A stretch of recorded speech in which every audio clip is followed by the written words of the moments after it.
दिनों जहां पूरे देश में ऑक्सीजन को लेकर हर तरफ कोहराम मचा हुआ है, वहीं कानपुर के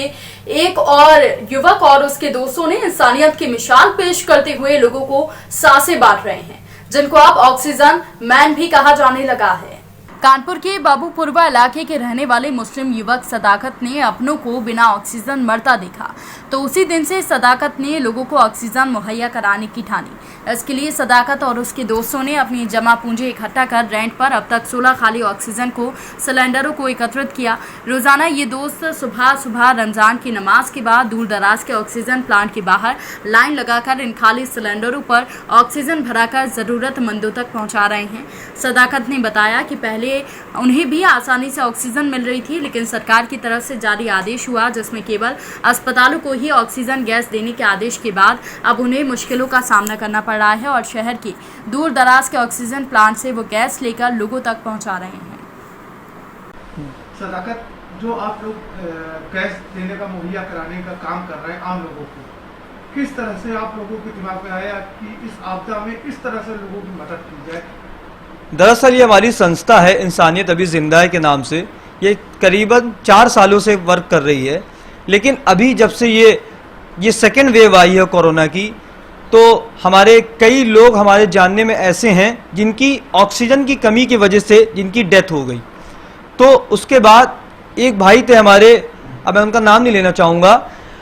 उनका 3:30 बजे एक दिन मुझे रात में कॉल आया। मैंने उनको 2 दिन पहले सिलेंडर दिलाया था एक अरेंज करा के, तो 3:30 बजे उनका कॉल आया तो उन्होंने कहा सदाकत भाई के ऑक्सीजन चाहिए अर्जेंट, बिल्कुल ख़त्म हो गया है। तो मैंने कहा भाई इस टाइम तो रात हो गया, लेकिन मैं देखिए आपको सुबह तक बताता हूँ। तो मैंने सुबह जब उनको 11 बजे पलट के फ़ोन किया, हमने उनसे कहा कि भाई कि ऑक्सीजन सिलेंडर का इंतज़ाम हो गया है, आप बताइए गैस कहाँ पहुँचानी है। तो उन्होंने बताया कि भाई ऑक्सीजन की कमी की वजह से उनकी डेथ हो गई है।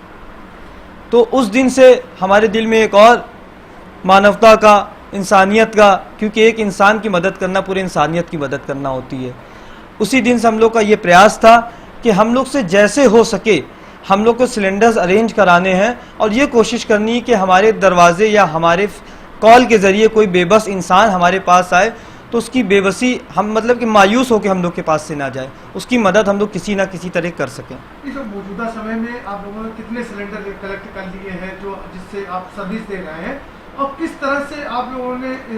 इस अभियान को चलाया, किस तरह से पैसे कलेक्ट किए? जी, अभी एक हफ्ते पहले हम लोग के पास 6 से 7 सिलेंडर थे।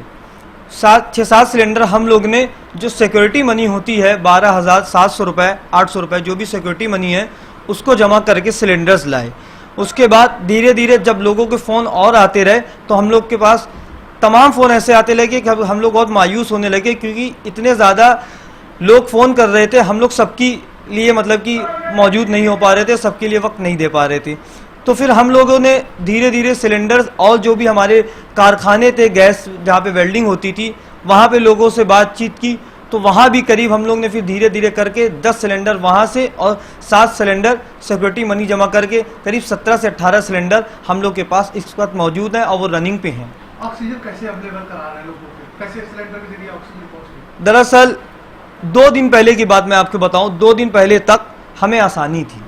हम लोग टीम के लोग सब लोग लाइन एक सिलेंडर लेके लाइन में लग के 3 घंटा 4 घंटा जो लगता था, लेकिन ऑक्सीजन गैस फिल करवा के आते थे। लेकिन 2 दिन पहले अभी योगी जी का बयान आया है कि ऑक्सीजन सिलेंडर्स उन्हीं को मिलेंगे जिनके पास कोरोना की रिपोर्ट हो या जिनके पास डॉक्टर या हॉस्पिटल का एक लिखित पर्चा हो। उसके बाद से काफ़ी दिक्कत हुई, क्योंकि ज़्यादातर आपने खुद देखा है कि इस टाइम हॉस्पिटल्स और के हालात कैसे हैं, लोगों को बेड नहीं मिल रहा है और लोग अपना घर ही में ही ट्रीटमेंट करा रहे हैं, तो उनके पास ना कोई प्रॉपर डॉक्टर की जांच है ना रिपोर्ट है, वो ऑक्सीजन सिलेंडर अपना घर पे ही यूज़ कर रहे हैं। तो उसके बाद से हम लोग को कल परसों से हम लोग को काफ़ी दिक्कत हो रही है, क्योंकि बहुत से ऐसे लोग हैं जो फ़ोन कर रहे हैं कि हमें ऑक्सीजन चाहिए, लेकिन ना उनके पास कोरोना की रिपोर्ट है ना डॉक्टर का कोई पर्चा है। तो उसमें हम लोग तो हम लोग को उसमें कल से काफ़ी दिक्कत आ रही है, लेकिन किसी ना किसी तरीके से हम लोग कोशिश कर रहे हैं कि अरेंज होता रहे।